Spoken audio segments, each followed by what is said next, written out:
नमस्ते। आज मैं बीए थर्ड सेमेस्टर के प्रथम चैप्टर के ही कुछ और क्वेश्चन लेकर आई हूँ। आइए क्वेश्चन आंसर के माध्यम से उस चैप्टर को आगे देखते हैं। तो इसमें पहला क्वेश्चन है इस वीडियो का, सामाजिक परिवर्तन में बाधक तत्वों का उल्लेख कीजिए। यानी जो सामाजिक परिवर्तन है उसमें जो बाधक तत्व हैं, उसको परिवर्तन होने में जो रोकते हैं, उसको ही बाधक का मतलब रोकना, रुकावट पैदा करना, उसका उल्लेख कीजिए। जैसा कि हमने पिछले क्लास में पढ़ा, सामाजिक परिवर्तन की अवधारणाएं, सामाजिक परिवर्तन की विशेषताएं जाने। तो जो सामाजिक परिवर्तन है उसमें क्या क्या चीज़ें बाधक होती हैं उसका हम उल्लेख करेंगे। आंसर है सामाजिक परिवर्तन के निम्नलिखित बाधक तत्व, यानी निम्नलिखित हैं जिसमें से हम कुछ को यहाँ देखेंगे। पहला है रूढ़िवादिता। ठीक, सबसे पहले मैंने रूढ़िवादिता लिया है। रूढ़िवादिता का मतलब है जो बहुत पहले से चली आ रही है हमारे समाज में, दादा परदादाओं से भी पहले चली आ रही है। जो परंपराएं हो, नैतिकता हो, रीति रिवाज हो और प्रथाएं हों, जो उनके काल से बहुत पहले से चली आ रही है, उसको हम रूढ़िवादिता कहते हैं। ये भी कहीं ना कहीं हमारे विचार में बाधक होता है, जो हमें सामाजिक परिवर्तन लाने में बाधा उत्पन्न करता है। क्योंकि जो हमारी पीढ़ी दर पीढ़ी करते चली आई है, हम उसी को करना चाहते हैं, उससे अलग कोई कार्य नहीं करने का प्रयास करते हैं। हमारा मानना है कि हमारे पूर्वज यानी पहले से जो लोग करते आ रहे हैं वही उचित है और वही कार्य करना चाहिए, कि दूसरे कार्य के लिए वो जल्दी नहीं तैयार होते हैं, जिसकी वजह से सामाजिक परिवर्तन में बाधा उत्पन्न होती है। दूसरा है संस्कृति, यानी प्रत्येक समाज की अपनी संस्कृति होती है। संस्कृति अलग अलग होती है, जैसे नैतिकता हो गया, प्रथाएं हो गई, धर्म हो गया, परंपराएं हो गई, ये सब चीज़ें संस्कृति में आती हैं। तो ये भी कहीं ना कहीं हमारे सामाजिक परिवर्तन में बाधा उत्पन्न करती है। हम उसी संस्कृति को अपनाते हैं, मतलब उसी परिवर्तन को अपनाते हैं जो हमारी संस्कृति के अनुकूल हो, यानी जिस संस्कृति में हमारी परवरिश हुई है, हमारे परिवार में या हमारे समाज में हम देखते हुए आ रहे हैं, जिसको हम करते हुए आ रहे हैं, अगर उसके अनुसार कोई परिवर्तन हो रहा है तो उसको स्वीकार करना है। लेकिन उससे अगर अलग हो रहा है हमारी संस्कृति से, तो हम उसको स्वीकार जल्दी नहीं करते हैं। तो ये भी कहीं ना कहीं बाधा उत्पन्न करता है सामाजिक परिवर्तन में। तीसरा है धर्म। धर्म भी संस्कृति से ही जुड़ा हुआ है। तो हम लगभग आप देखेंगे जितने भी हम लोग कार्य करते हैं, ये मान के चलते हैं कि हमारे धर्म में ऐसे ऐसे है, ये करना उचित है, ये करना अनुचित है, और हम उसी के अनुसार कार्य करते हैं, उससे अलग जाने के बारे में नहीं सोच सकते हैं। तो ये भी कहीं ना कहीं हमारे समाज में जो सामाजिक परिवर्तन है उसमें बाधा उत्पन्न करता है। नंबर 4, उचित शिक्षा का अभाव। उचित शिक्षा का अर्थ है कि वो शिक्षा जो मनुष्य की दृष्टिकोण को, जो मनुष्य की दृष्टिकोण यानी सोच है जो, या विचार है, संकीर्ण से व्यापक रूप में बदलने का कार्य। अगर उचित शिक्षा, संकीर्ण का मतलब जैसे मैंने अभी बताया कि हम लोग धर्म के अनुसार जिस धर्म में जन्म लेते हैं, तो उस धर्म में कुछ न कुछ नैतिकताएं सब बनी होती हैं, या हमारी जो संस्कृति होती है तो उसके अनुसार ही हम कार्य करते हैं। तो कहीं ना कहीं हमारा जो सोच और विचार है संकीर्ण रहता है कि नहीं, हम इस संस्कृति में, इस समाज में, हमारी संस्कृति और समाज में ये होता है, इससे बाहर हम दूसरा कार्य नहीं करेंगे। तो अगर उचित शिक्षा मिलेगी तो हम कहीं ना कहीं व्यापक सोचेंगे और बाहर उस संस्कृति से और धर्म से बाहर निकल के कार्य करने का प्रयास करेंगे।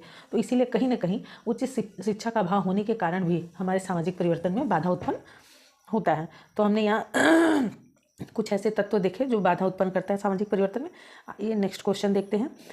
संरचना में परिवर्तन एवं संरचना का परिवर्तन का अर्थ स्पष्ट कीजिए। क्वेश्चन क्या है? संरचना में परिवर्तन एवं संरचना का परिवर्तन का अर्थ स्पष्ट कीजिए।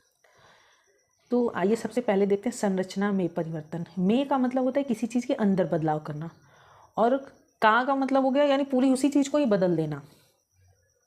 जैसे एग्जाम्पल, घर में टीवी रखी हुई है पुरानी, उसमें कुछ गड़बड़ी हो गई तो मैकेनिक को बुला के उसको बनवाते हैं, तो उसमें कुछ चीज़ें जो गड़बड़ होती है उसको बनाता निकालता है, तो में हो गया।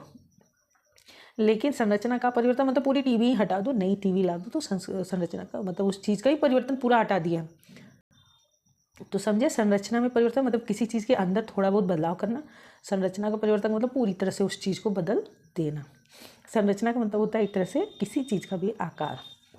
तो हमारे समाज का भी एक आकार होता है, जो हमारी संस्कृति होती है, सभ्यता होते हैं, परंपराएं होती हैं, प्रथाएं होती हैं, नैतिकता होती हैं, इन सब से मिल के हमारे समाज का एक आकार बनता है। तो सबसे पहले हम देखते हैं संरचना में परिवर्तन।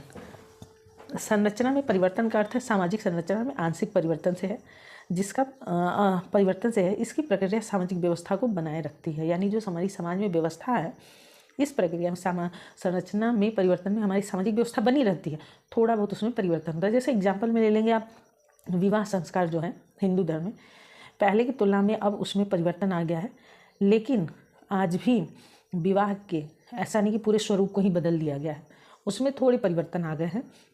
तो इसके कहने का मतलब जो समाज संरचना पड़ता है, यानी जो समाज का आकार, जैसे प्रथाएं परंपराएं हैं या संस्कृति सभ्यता है, उसमें कुछ थोड़ा बहुत बदलाव करना ही संरचना में परिवर्तन करना होता है। आइए देखते हैं दूसरा, संरचना का परिवर्तन। यानी जैसे मैंने बोला में परिवर्तन मतलब उसके अंदर कुछ बदलाव करना, और संरचना का परिवर्तन मतलब पूरी तरह से बदल देना। यह एक विशेष संरचना के संपूर्ण परिवर्तन से संबंधित है। इसकी प्रक्रिया व्यवस्था में परिवर्तन लाती है। यानी जो ये प्रक्रिया है ये पूरी व्यवस्था को ही परिवर्तित कर देती है, पूरी व्यवस्था को ही परिवर्तित कर देती है। जैसे कोई जनजाति है, वो पहले जंगलों में या पहाड़ी या दलदली क्षेत्र में रहते थे, तो उनके जीवन, उनकी संस्कृति सभ्यता बिल्कुल अलग थी। लेकिन जैसे ही वो आधुनिकता से जुड़े, यानी नगरी समाज से जुड़े, शहरी समाज से, तो उनकी परंपराओं में जो जनजाति हैं नगरी समाज में बदल जाते हैं, वर्ग समाज में बदल जाते हैं। उन लोगों के बीच वर्ग नहीं होता है, जाति नहीं होती है, सब एक समान होते हैं। लेकिन जैसे ही वो नगरी समाज से जुड़ते हैं या आधुनिक समाज से, तो उनके बीच भी वर्ग आ जाता है। आइए नेक्स्ट क्वेश्चन देखते हैं, संरचना में परिवर्तन एवं संरचना का परिवर्तन में क्या अंतर है, स्पष्ट कीजिए। अब आप लोगों को जैसे कि समझ में आ गया, संरचना में परिवर्तन और संरचना का परिवर्तन का मतलब मैंने बता दिया, यानी किसी चीज़ में आंशिक परिवर्तन करना, यानी थोड़ा बहुत बदलाव करना, और संरचना का परिवर्तन मतलब पूरी तरह से उस चीज़ को बदल देना। तो आइए अंतर देखते हैं। सबसे पहले हम संरचना में परिवर्तन। पहला, समाज की संरचना में आंशिक परिवर्तन होता है। दूसरा, यह सामाजिक व्यवस्था की मूल संरचना को न बदलकर उसकी निरंतरता को बनाए रखता है। यानी जैसे मैंने बोला कि आंशिक परिवर्तन करता है, पूरी तरह से नहीं बदलता है, तो ऐसे ही रहता है, उसके अंदर थोड़ा बहुत बदलाव होता है।